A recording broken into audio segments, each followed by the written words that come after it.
Welcome. My name's Andy. I work for Bowers WIlkins. That's me on the screen there. I'm joined by my colleague Georgina, obviously from Bowers WIlkins as well from the UK, and also Dietrich from Philips TV. So we are here to take you through our two new models. We're going to begin, as this would imply, with the one you can see in front of you, which is the 934. We'll take you through some of the technologies on that. So look, 2018 was a big year for us. You're all familiar with this product. Thank you very much to those of you who very kindly reviewed it and gave us those positive comments. As I always joke, we have to constantly update the next slide to see how many great reviews we've had. Last time I put it down it was 47, and then Costa stood on the stage and told everybody it was 52. So we've had 52 awards, which is wonderful, and I'm sure by the time we do it again we'll have more. And that's great. For a first product and a first collaboration, it's tremendously pleasing and we're very proud of it. But now, of course, the challenge is what do we do this year? How do we move beyond what we've achieved with OLED934? And of course, the new generation is here to try and do that. Now, 903 was already underway when our partnership began with Philips TV. So we were already looking at an industrial design. We were then trying to do the best that we could with that industrial design to see if there were things that we could try to do to improve the sound performance. And happily, you guys agree that we managed to achieve that. Here, now, as Costas mentioned in the presentation, we've been able to work from a clean sheet of paper. So we've been able to work much more closely right from the start, defining what we think we would like in order to try to improve sound performance. This is the result, the first one, the OLED934. So it's a high performance set. It's available in 55-inch and 65-inch side classes, and it has a bold new design that focuses in particular on having a separated loudspeaker enclosure. Well, I want to use that language quite a lot, guys, because I know a lot of you have to deal in the regular world with sound bars. The important thing to understand is that this is not a sound bar. It's not a separated component. It's not something that you add. It's integrated into the product. So when you buy this product, this is how it is. You take it home and everything you need is included as part of the purchase price. This is a loudspeaker enclosure. It happens to be attached to the component. Now, what's the role about that? Well, speaker enclosures in 903 were of course integrated into the cabinet. Here they were. You had the stereo right and left, and you had the centrally mounted subwoofer. And that was great, that was fantastic, but there were some limitations. The first and obvious one being space, just the amount of room that we had to work with. That limited the size of the enclosure that we could use. The other thing, of course, is having the subwoofer here at the back of the panel meant that there were certain limitations about how hard we could drive that subwoofer, how much level we could get from it. Otherwise, of course, if it went too loud, then it would start to cause the glass to rattle, and you guys would have noticed that. That might have been a bit of a problem. So instead, in the new model and this year, everything goes into this separated loudspeaker enclosure. Lots of opportunities as a result of that. It means you've got more space, more acoustic volume. For those of you who are interested in loudspeaker design, you'll understand what that means. It means we can fit larger, better quality drive units, have more space to make the most of them, and we can also do other interesting things too, which we'll come to. So, what's the role of a speaker enclosure? A loudspeaker is supposed to disappear acoustically. You're supposed to hear what it does, but not hear it. So the more stiff and the more quiet we can make it, the more effective it will be. Now that applies to a product such as a Zeppelin. This is a Zeppelin, for those of you who don't know, just as much as it does to a product like this. This is an 800, our premium flagship. But the principles are the same. You can see these stiffening structures inside. You can see those curved assemblies. We're trying to make the system go quiet by making it as stiff and as strong as we can. What we have here is the same principle now. So this is a very strong and very stiff structure indeed, very well braced internally, separated enclosed spaces within it for all the loudspeakers. We'll show you inside it in just a moment so you can see what I'm talking about. It allows us to then use larger drive units. We've got 3 different sizes on board, which are, I'm going to say much now, it's so sexist, it's not true. Yep. 3 separate drive unit sizes. First off, the mid-range drive unit size, which is this one. I'm going to pass that to you as well, my friend, if that's okay to pass around.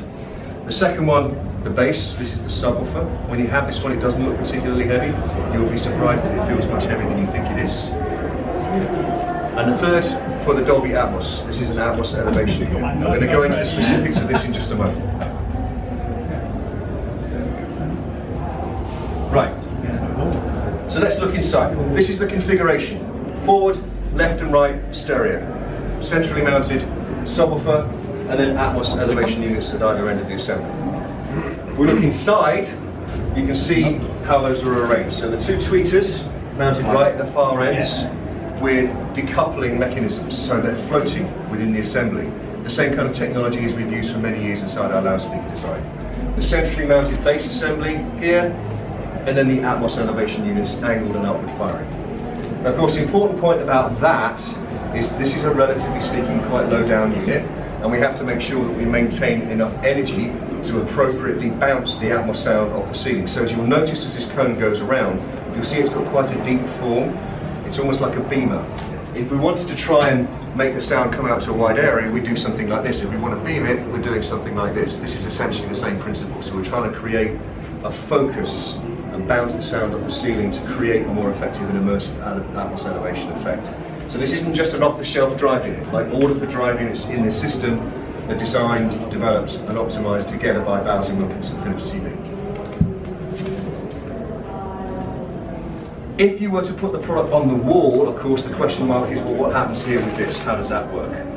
You'll notice here that the panel sits on the tabletop, the panel's like this, and the speaker enclosure is slightly forward of it. If you mount it on the wall, there's a separate part included within the packaging that allows you to disconnect the speaker enclosure from the bottom of the screen and put it onto a new bracket. That lowers it down and then brings it back, so it sits underneath the screen, so it's now like this. Why do that? Well, of course, if this was closed up right underneath the bottom of the screen, then those elevation units would be bouncing straight into the bottom of the panel, and that's not appropriate. So that's why you have this slightly different configuration when the product's mounted on the wall. Everybody clear on that? Right. So let's summarize. 55-inch and 65-inch side classes, newer, much more improved audio system compared to last year. Hopefully you were all impressed by 903. We're confident you're going to be impressed by this one as well. It's a 2.1.2 true Dolby Atmos system, complete with elevation upward firing units, built-in subwoofer. We think it's a great all-rounder. We're going to give you the opportunity to listen to it now. Okay? So, first things first. We're going to play the obvious thing you would expect us to play, which is going to be an Atmos trailer. It's the correct volume level. There we go.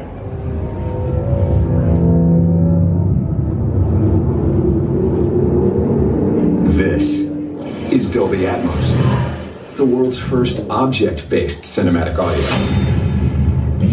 With powerful moving audio that transcends from channels to moving around you with pinpoint accuracy.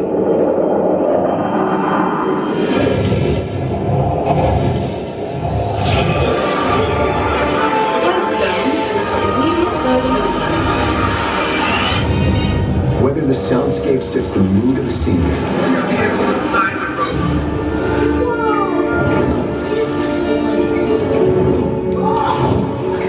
come on, you guys, let's go!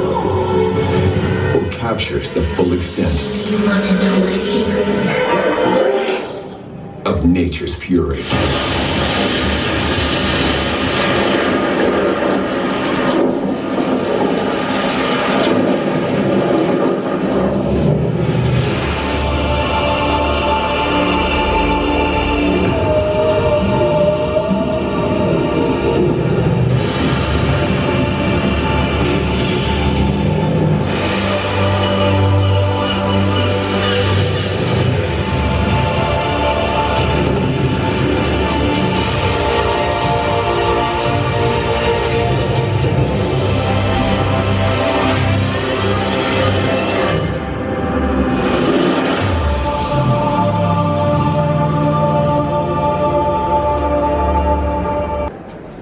Hopefully suitably impressive. Any other questions on 934 at this stage? Does this one have the subline out as well as Yes, the 984 absolutely. paper? Both models have a subwoofer output, so if you want to connect a physical subwoofer to it, you can. I think, John, the answer is a limited number of customers will want to do that. The overwhelming majority are just going to want what the proposition is, which is it's everything I need in one box. Okay, and then I take it home when I'm done. So, if we're happy with that, we're going to introduce you to the next model. Now the model's over here, but the presentation stays here just for a minute because we don't want you moving around too much until we're ready for the demo, so nobody panic, okay? Right, so let's go to 984. If we say that 934 redefines TV sound quality, the question then becomes, how can we do even better, or even can we? And that's what we believe we've achieved with 984. Now let's be clear, 65-inch OLED Plus 984 is a reference quality TV set. no holds barred, put as much technology into it as we can. A lot of signature Bowers and Wilkins technologies incorporated within this product. And essentially the brief was, let's just try and really see what we can do. Let's just try and push the boundaries as much as we possibly can within a TV system. So the most important technology, again, Costas mentioned in his presentation, we've drilled it into it. Tweeter on top, tweeter on top. This, of course, is a tweeter on top array. You'll be familiar with tweeter on top, I'm sure, if you know any Bowers and Wilkins products. This particular one is from an 800 series, our current flagship. We launched it originally back in 1977 with the DM7, that was the very first model, and then it's been through a whole series of different models over time. We'll explain the reasoning why, but of course the other thing to understand is it works in other applications. That, firstly, again, we don't know, is a Volvo. It works very successfully in those cars and also in McLaren vehicles as well. So this is a technology that translates and ports to other spaces. Now, what's it all about? Well, it's the heart of the design in this particular model. It's the focus point of it. And the reason is, there's proper science behind it. What you're looking at now is the top-down view on a regular loudspeaker, okay? And what we're simulating is the measured energy coming out from the tweeter. That's the little tweeter dome right there, okay? The blue is the sound coming forward into the room. Now what happens when it reaches the edge of the box, in most loudspeakers, is it interacts with the change in state caused between the difference between box and free air. And as a result, some of the sound actually comes back towards the middle of the dome. Now that all sounds quite technical. Let me show you another way. This is me in free space, this is me inside a box. Now can you hear the difference between me inside a box and me outside of a box? Everybody clear on that? That literally is just putting the sides alongside my mouth and nothing else, there's nothing in my hands. Not acting. This is creating a box, this is no longer a box, okay? That's the same principle right here. So what happens if we take the tweeter outside of the box? Well, you get that. You get much more effective energy coming all the way around, not only forward, but in some cases even behind. You essentially create a much freer and more expansive soundstage. If you're the kind who prefers a more scientific measured response, that's a scientific measured response. You're looking straight down, this is called a polar plot, looking straight down, that's the loudspeaker there, there's the microphone position there, so the loudspeaker's facing this way, okay? The red one is the tweeter inside the box. Now, even if you don't understand what's going on here, when you come around here, can you see the shape here? That's the hands, to put it another way, right? That's the tweeter in the effect of the box. And the bit in the middle is the voice. Now you take the hands away completely, that's the green one, okay? Same tweeter, in a box, outside of a box. That's why we use that technology. Now what's it do for you when you use it in a TV set? Well, it's pretty obvious, right? It's the same thing as this. It means the sound goes out wider and it comes up higher.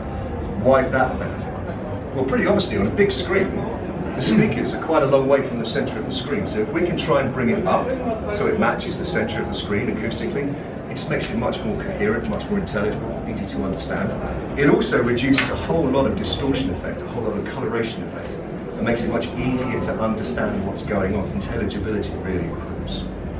It's also great if you're sitting what we would call off-axis. Again, we had the joke about on-axis response earlier on, right? Not everybody sits in the perfect golden seats. A lot of people are sitting over here, a lot of people are sitting over here. If the TV set's just throwing sound that way, harder for you to hear what's going on. If we're creating this and this, it becomes easy for you to understand what's going on. All clear? Okay, so let's look inside. We have, thank you, G. Carry on. We have a tweeter on top assembly. We're going to pass it around. This one's complete. We've also exploded one here, so you can look inside and see and understand what's going on. It's a full metal housing, metal enclosure, a stiff structure. We spoke about how important structures were before. We've got neodymium, a full neo motor system. Again, the same kind of thing as you'd find in a premium loudspeaker. You've got a decoupling, floating assembly. So this dome hole assembly is floating inside the housing.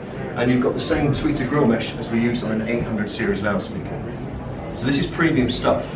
This is the kind of technology we use in our best loudspeakers. Now for the first time in a TV set. In addition, it looks like there might just be one speaker there. It's actually not the case. It's actually three. This is simply an outer shell, just an outer visual form. If you look inside the system, you'll find that there are three separated loudspeaker enclosures inside. Now each one of those is a fully floating loudspeaker. So it's on its own isolated vibration mounts that prevents it from transmitting vibration either to the next loudspeaker or to the whole system. The because of that, it means we can drive it harder. We can get a better level from it without it causing any interference effects to what's going on the screen. So the one I've got right here is the center one. As you can see, the driving is right in the middle. You can feel when this goes around. I urge you not to do this hard because it will hurt. It's a pretty stiff, thick section. It is extremely strong. You can see Bowers WIlkins flow port technology, ported flow system that we use on all of our premium loudspeakers to control port noise. You can see those floating mounts that I spoke to you about. So the system has this kind of suspension that makes sure it doesn't vibrate and transmit the vibration through to the rest of the system. And you can also see that it's just a decent size, right? This drive unit is from our Bowers WIlkins M1 loudspeaker, which is much more compact. Having this means we've got a decent acoustic volume. It's over 2 litres. Basically turns it into a really decent compact loudspeaker. So can I pass that one around? That's the centre one. Thank you. And this one here, as you can see, is one of the side ones. This is actually the left, so you can see the tweeters over on this side. Of course, the one on the other side, the tweeter will be on the right-hand side, to be honest, right? And you can see this tweeter assembly, again, floats inside the housing. Okay? I'll just give that straight to you. Sorry, reflect. I'm going too fast for you. Yeah. Okay. So it's a 3.0, but again, as John mentioned before, if you want to add a subwoofer to it to create a 3.1, you can. There's a wired subwoofer output. We're going to demonstrate, however, to you without the need for the subwoofer. We want to just show you the level and the capability of the system without it. Yeah, quite heavy. For those of you who haven't picked it up yet, it's heavier than you think. Okay. Looking inside, just to reinforce, there's that mid-bass system. It's quite heavy. That's the part of the reason the weight's coming from, that big powerful motor. There's the tweeter, so that's what you've got coming down right now, guys.